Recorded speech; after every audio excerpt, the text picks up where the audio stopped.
name is Lakshmi Iyer. I live near Philadelphia in the United States of America. I live with my husband and my 3 children. I'm a debut children's author.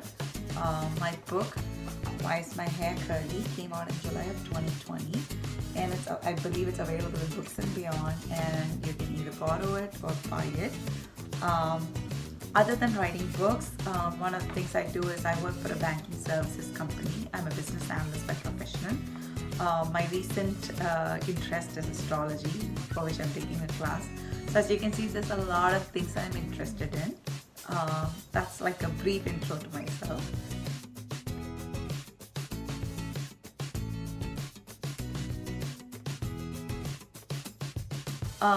One of the funny things I'd like to share about my childhood is that I lived across, I grew up in Coimbatore, and I lived in a place called LeBow College, and right across from my house was this girl, Vidya. She's still my friend. She's an author herself, but some of my favorite and earliest memories are of sitting around like a bench, like a concrete bench in the front of my house, where she would actually tell stories.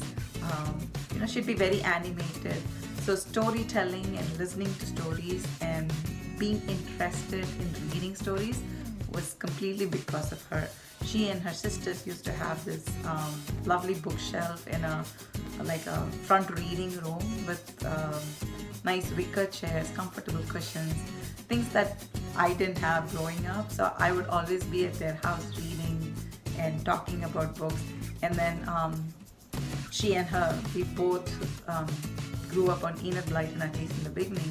So tree houses were a thing, and we used to, her father actually built a tree house in a cherry tree at the back of our house. We would sit there and talk about magic, faraway tree, and like a whole bunch of magic and pixies, and there's like so many fun memories that are related to books.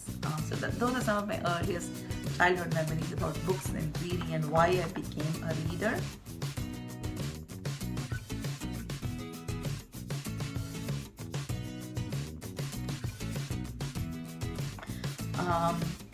If I had to title myself, I'd probably call myself an unfinished story, because my interests are varied, and every few years like for instance, I wrote a book this year, and ideally I should be writing on my next book, but right now I'm feeling called towards astrology, and those things keep changing. I'm very interested in science, so when COVID hit, I would spend hours researching the origins of the virus, how it affects the body, what are the kind of symptoms, what kind of medications work. I'm not a doctor, but it just interests me.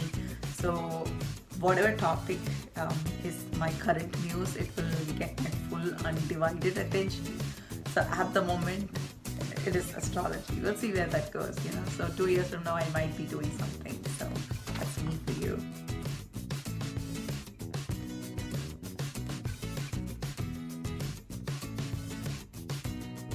When did I decide to become an author? I don't think there was a conscious moment or a date or something that I can hark back to and say, hey, that's the moment I wanted to be a writer. I've always written journals, like diaries, as my grandfather used to call them. And every year, I don't know if it's still a thing, but growing up, banks and businesses used to hand out diaries at New Year's, and my grandfather would save some of those, and when the year was done, he would give me the unused ones from the previous year. So I would write down, if I was mad at somebody, I would write it down. If there was something that I couldn't share with anybody, I would write it down. So writing was something that was a part of my growing up years, but to consciously imagine myself as an author, I think it was access to libraries. Sometime when I was in my 7th or 8th grade, there was a local lending library, and I would spend hours standing and looking at books and imagining a book with my name on the bookshelf. That's probably my first conscious image of imagining myself as an author. And I still can't believe that I do have a book with my name on it, like here. This is exactly what it's like such a vivid image in my head, and to see it in reality, sometimes I pinch myself. It feels like a dream come true.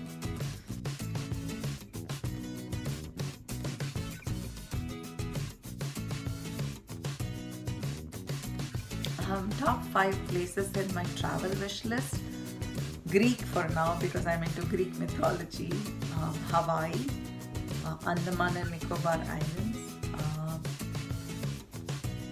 A lot of places surrounding my maternal and paternal villages near Kumbakonam in Tamil Nadu. Kashmir.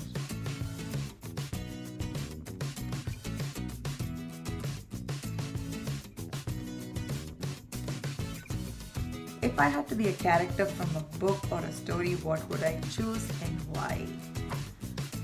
Probably Rebecca by Daphne du Maurier.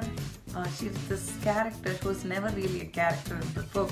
Her whole story is told from the viewpoint of Danvers, the governor. So it's like she's a character that exists, but it's not real. It's almost like a ghost. And that book is one of my favorites, and that's probably the character, I think, because I feel like I'm many things. What I am and what I'm perceived by other people is so different, and I'd love to see that, in some way. Like if I could have a compilation of what other people see me as, that's a book that I would like to be.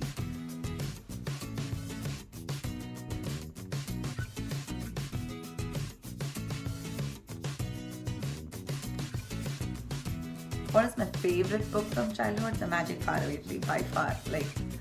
That's a book that was a portal for me.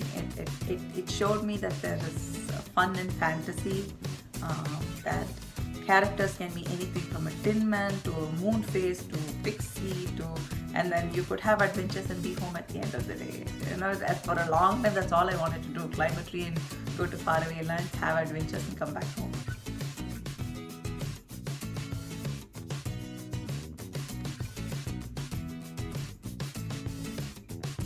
What inspires me to write?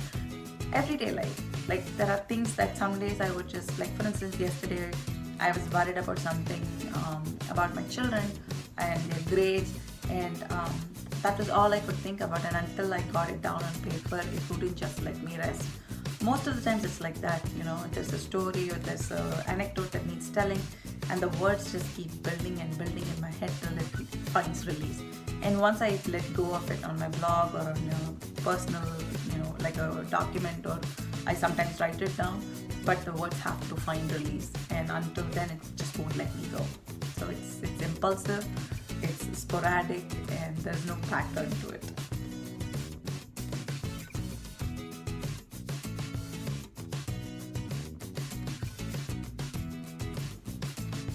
Other than writing, what is that activity that I enjoy the most? Cooking. Cooking, not when I'm pressured to do it, but cooking when, the muse hits. To, for instance, suddenly I wake up and I feel like today I feel like eating bread upma, or something that's full of masala, or sometimes I just would like something bland. These days I've taken to baking, so I've been baking jalapeno bread, rosemary focaccia, I've been baking white bread, I've been making masala buns. So that's something I find it very therapeutic.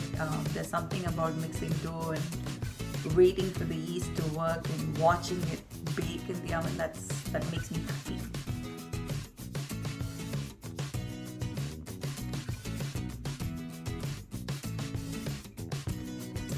Again, like I said, it's largely driven by the need for the moment. When I first got the opportunity to write this book, I'm an adoptive parent, and I rarely see books that deal with adoption. So the topic kind of came naturally to me, but the characters themselves, they form and evolve. Like names, I don't spend a lot of time thinking about names. They just pop into my head, and once the characters in my head, they kind of take me on the journey with them. Obviously, I have a rough idea of what I want that book to say about, but the chapters kind of write themselves. I know it sounds very weird to say that, but that's how it is. This being my debut book, the character Avantika is largely inspired by the 10-year-old me. It's also inspired by my 10 and 11-year-old daughters. A lot of Avantika, the fact that she writes a journal, she's a bookworm, there's nothing she would do other than to, talk about books. It's all me. But the fact that she's an adoptee and she wrestles with these big feelings are things that I see in my children and adoptees in the world that I inhabit. So they're largely drawn from real life. I'm a non-fiction writer. I love writing narrative non-fiction. I have a blog. The address is lgiyer.com. I write about everything that crosses my mind. So I started this blog sometime in early 2000s. I was a new bride. I was an immigrant to a new country. I started working in retail after spending years as an IT professional. I wrote about all of those. Then there was a point when I was trying to build a family. I wrote about infertility. Then I built my family through adoption. So I wrote about adoption. And now I write about parenting and I write about politics. Basically, it's anything or everything that catches my attention, and it needs to find a release. And writing to me is a way to do that, and my blog is the medium on which I do it mostly. Books are something that I do intend writing, at least sporadically. I do have the wish to write a memoir someday, and who knows, sometimes that might happen.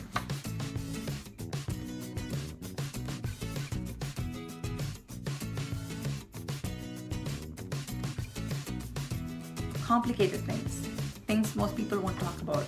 I want to talk about racism. I want to talk about bigotry. I want to talk about casteism. I want to talk about skin color. I want to talk about sexuality, gender fluidity. I want to take complicated things and make them accessible to children. I know it's a big, it sounds arduous, but I think that's the need of the hour. At least those are the things when I talk to my children about, I realize it's the idea of talking that feels daunting, but the actual talking itself comes naturally. So I think that's where I will focus my energies on.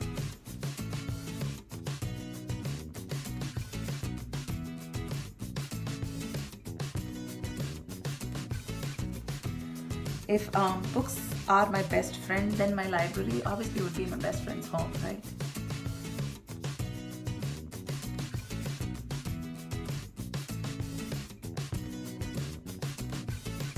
Don't let anybody tell you no. If there's something that you really feel strongly about, you will find a way to do it. It may take you 45 years, but you will do it. See, I grew up in 70s and 80s, and yeah, when engineering was the thing to do, or going to the US was what everybody did. But I realized at 45 that what I really wanted to do in my 20s was to just be myself. I should have probably pursued a career in communications, like visual communication, mass communication. I think I would have been great at marketing, at conveying ideas. I still love to work with words, and which is what I do in my day job as a business analyst. I translate the technical into the functional. So there's a lot of things that you can do, and if there is something that you excel at, that's what you should be pursuing. Don't let anybody else tell you otherwise.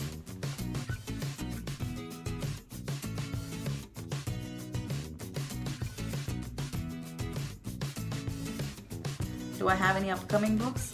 I do have an idea for a book that I'm outlining. When I'm ready to share the title or the story, I will. The thing I would like to say is that you can borrow Why Is My Hair Curly from Books and Beyond. If you really like the story, you could buy it from them. This book is also available on Amazon worldwide. I believe it is available in bookstores in India. I'm not sure which ones. But if you would like to reach out to me, you can reach me at authoriyer@gmail.com, authoriyer@gmail.com. My website is lgiyer.com. I am on Twitter at Lakshgiri, LAKSHGIRI. Thank you, and I look forward to hearing from some of you at least.